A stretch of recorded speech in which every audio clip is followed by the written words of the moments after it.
இந்திய போலீசாரால் கைப்பற்றப்பட்ட 3000 கிலோகிராம் வெடிப்பொருளின் ஒரு தொகுதி போலீஸ் நிலையத்திற்குள் வெடித்து சிதறியுள்ளது. இந்த வெடிப்பு சம்பவத்தில் 7 பேர் உயிரிழந்த நிலையில் 27 பேர் வரையில் காயமடைந்துள்ளதாக குறிப்பிடப்படுகின்றது. தலைநகர் டெல்லியில் செங்கோட்டை அருகே கடந்த 10ஆம் திகதி கார் குண்டு வெடிப்பு தாக்குதல் நடத்தப்பட்டது. இதில் 13 பேர் உயிரிழந்தனர். இந்த கார் குண்டுவெடிப்பு தொடர்பாக 8 பேர் இதுவரை கைது செய்யப்பட்டுள்ளனர்.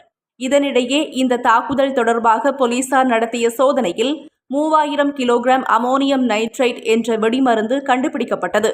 பறிமுதல் செய்யப்பட்ட வெடிப்பொருட்கள் விசாரணைக்காக ஜம்மு காஷ்மீரின் நவ்காம் போலீஸ் நிலையத்தில் வைக்கப்பட்டிருந்தன.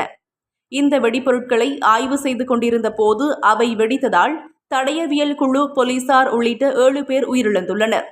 மேலும் இந்த சம்பவத்தில் 27க்கும் மேற்பட்டோர் காயமடைந்த நிலையில் வைத்தியசாலையில் தீவிர சிகிச்சைக்காக அனுமதிக்கப்பட்டுள்ளதால் உயிரிழப்பு மேலும் அதிகரிக்கக்கூடும் என அஞ்சப்படுகிறது. ஏற்கனவே பயங்கரவாத தாக்குதலில் 13 பேர் உயிரிழந்த சம்பவம் நாடு முழுவதும் பெரும் அதிர்ச்சியை ஏற்படுத்தியிருந்த நிலையில் மீண்டும் வெடிப்பொருள் வெடித்து 7 பேர் பலியாகியுள்ள சம்பவம் பெரும் சோகத்தை ஏற்படுத்தியுள்ளது.